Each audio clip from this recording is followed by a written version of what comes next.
Hello, my name's Amy and today I'm going to be talking to you about hurry, or more importantly, how we can begin to lead an unhurried life. In Matthew 11:28-30, Jesus says, "Come to me, all of you who are weary and carry heavy burdens, and I will give you rest. Take my yoke upon you. Let me teach you, because I'm humble and gentle at heart, and you will find rest for your souls, for my yoke is easy to bear, and the burden I give you is light." Or as the Message version of the Bible says, "Are you tired, worn out, burned out by religion? Come to me, get away with me, and you'll recover your life. I'll show you how to take a real rest. Walk with me and work with me. Watch how I do it. Learn the unforced rhythms of grace. I won't lay anything heavy or ill-fitting on you. Keep company with me and you'll learn to live freely and lightly." I love that. So the first version of these verses talks about a yoke, and this is a wooden beam that's normally used between a pair of oxen or other animals to enable them to pull on a load together so that the load is shared. The animals had to walk side by side, matching their pace with each other. When Jesus invites us to take his yoke upon us because it's easy to bear, he's saying, "Come alongside me, match your pace with mine, and let me carry the weight." I believe that he's giving us an invitation to an unhurried life.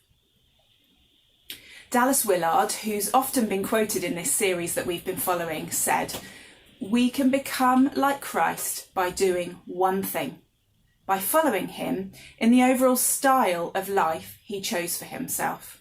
Then, and only then, we may reasonably expect to know by experience how easy is the yoke and how light the burden." So if we're going to accept Jesus' lifestyle as our own, we need to know what that lifestyle involves. Where do we get this idea that Jesus was unhurried?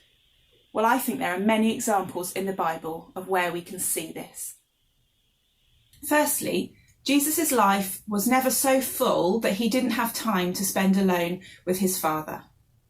There are many times that we read about him withdrawing to a place of silence and solitude to spend time in prayer. For example, in Mark 1, we read, "Very early in the morning, while it was still dark, Jesus got up, left the house, and went off to a solitary place where he prayed." His lifestyle meant that he could and would always make time for this. Secondly, when interruptions came, he was willing to stop and put his original plans on hold. Have you ever noticed that a lot of Jesus' miracles happened when he was on his way somewhere else? He was never in so much of a hurry that he wasn't interruptible.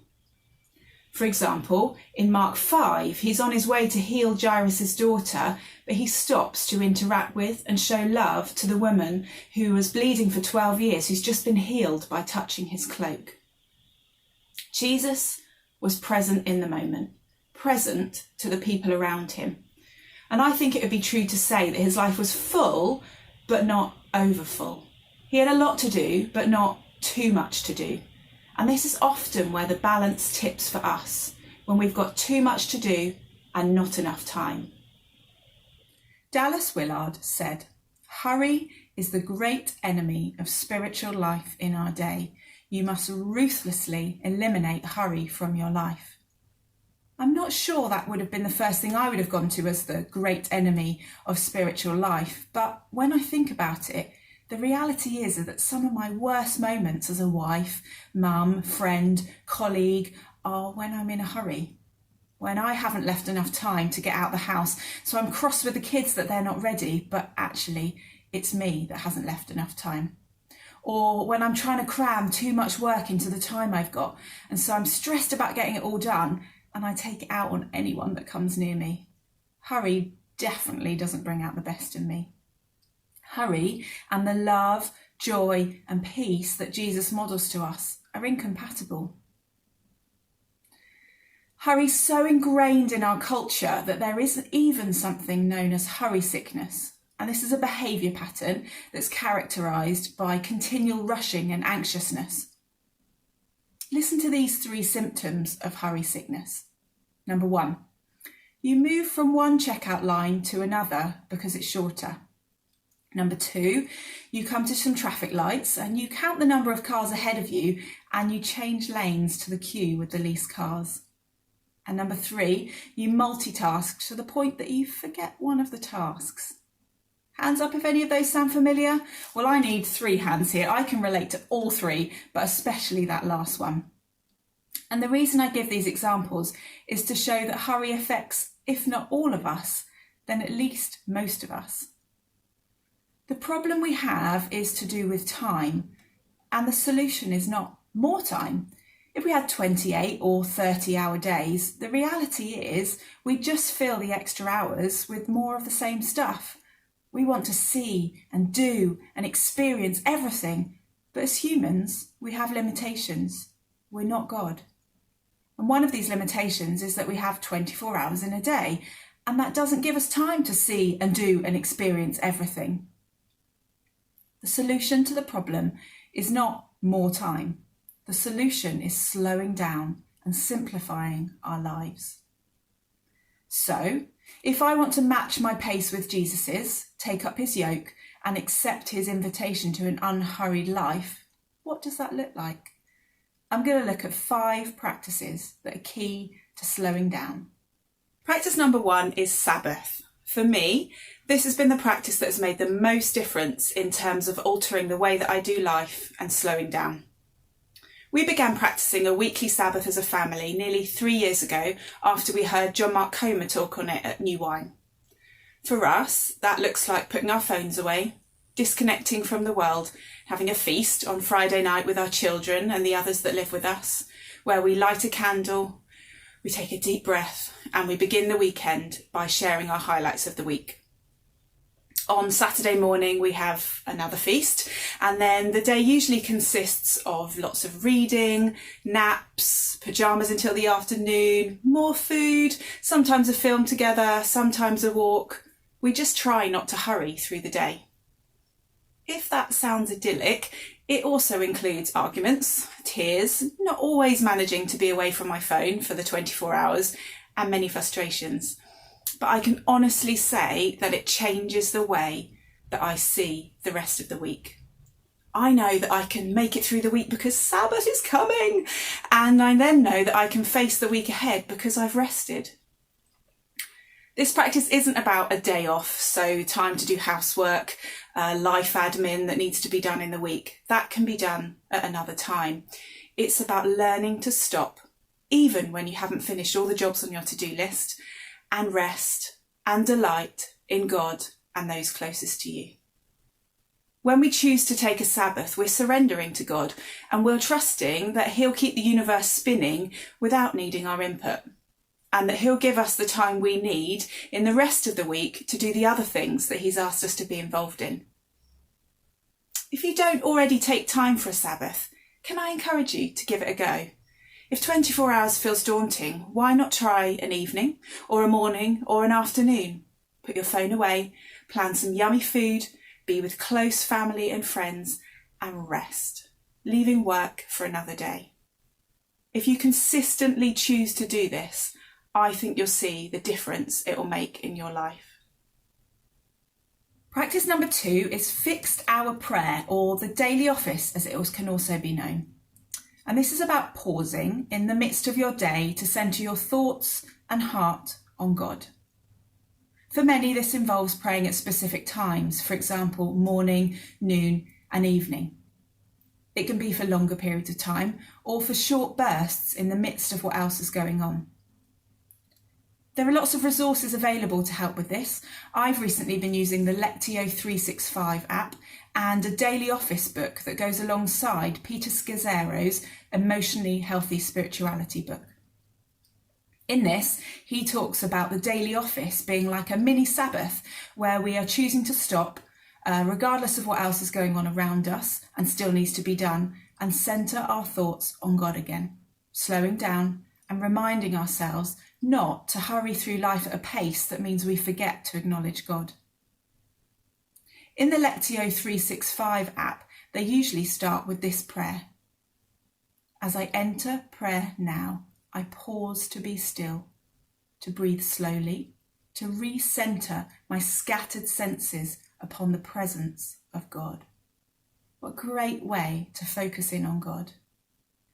Now, this practice is still relatively new to me and I've got so much to learn, but there are many people in the church who are far more experienced at this than I am and who would love to share their wisdom with you.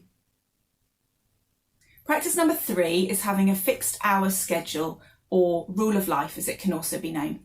And this involves making an intentional plan which keeps God at the centre of all we do. It involves planning out what an ideal week or month looks like, making time for work, rest, exercise, community, spiritual disciplines, etc., and then sticking to it. It's important to make sure that what we spend our time on aligns with our values. For example, if community is really important to you, how are you going to make time in your week to give to that? When we hurry through life, it's really easy to lose sight of what's important to us and what we want to intentionally give our time to, and instead get caught up with everything else that gets thrown our way. Although I try to make sure that I don't overcommit my time, I'm definitely someone that tries to cram a little bit too much into a day. And so this has been a really helpful practice for me to evaluate what I spend my time on. I'm learning not just to say yes to everything, but to check what I want to intentionally make time for. And here are some questions that I've found helpful while considering this. Number 1, what practices will I seek to engage with on a daily, weekly, monthly and yearly basis?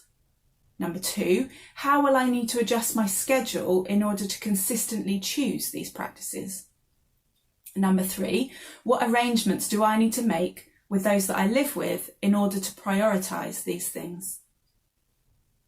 Something that's key when considering your weekly or monthly schedule is the idea of margin. And simply put, margin is the space between our load and what we spend our time on or we're involved in, etc., and our limit or our capacity to carry that load. For many of us, there is no space between our load and our limit. We know with money that it makes sense to have margin, to not have every penny allocated, to be able to give freely and spontaneously, to be able to cover unexpected costs, etc. But why then don't we do the same with time? If we spend all the time we have, it's difficult to have time to be inconvenienced, for example, by a friend in need or by a neighbour popping past for a chat. I'm learning to leave margin in my week, to not have every minute allocated to something, so that when inconveniences come, I've got space for them.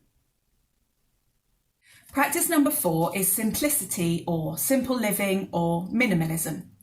And in 1 Corinthians 7:32, it says, live as free of complications as possible, so you're free to concentrate on simply pleasing the Master. And this practice is about living deliberately and focusing in on what's really important to you. Joshua Becker defines it as the intentional promotion of the things we value and the removal of everything that distracts us from them. Simplicity isn't just about possessions and decluttering your house. It can also be about time, talents and money, decluttering your whole life. Am I using these things on what's important to me? If becoming like Jesus and following his lifestyle are important to me, do how I use my time and resources reflect this? To be able to live simply could involve having a clear out at home. It can be very freeing to get rid of stuff we don't need or use anymore, and it can be a great way of practicing generosity and giving it away to others. But it can also involve decluttering what you spend your time on. What do you want to keep and what do you know can go? As a family, we try to regularly evaluate what we're involved with and what we spend our time on and see if it matches up with the things that are important to us. And finally, practice number 5 is slowing down the overall pace of life. And this can look like lots of different things: driving at the speed limit, choosing to drive in the slow lane, getting in the longest checkout queue, showing up 10 minutes early to an appointment and not getting your phone out, turning your phone off for a set period of time, taking a nap, cooking a meal from scratch, writing a letter, walking slower, etc., etc. Slowing down the overall pace of life will look different for different people, but I encourage you to take some time this week to have a think about what that could look like for you. When I was asked to do this talk, my initial thought was, I can't do that, I'm always in a hurry. But I felt the gentle invitation of God to journey with him and to learn to lead an unhurried life. I'm certainly not there yet, but I am learning. And I'd encourage you to think about which of these practices you could have a go at this week. Could you try taking a Sabbath, or begin to look at what changes you need to make to your schedule? Could you simply go for a slow walk or drive in the slow lane at the speed limit for your whole journey? I'm aware that for some people, these last few months have meant that life has had to slow down. How will you make sure that that continues as we move towards life returning to some semblance of how it was before? And for others, this time has meant that life is busier than ever. And how will you make time to rest and move towards an unhurried life? A key question to think about is, can I become the person that Jesus has made me to be and continue to move at the pace that I'm used to? The invitation is to an easy yoke and an unhurried life. Will you accept it?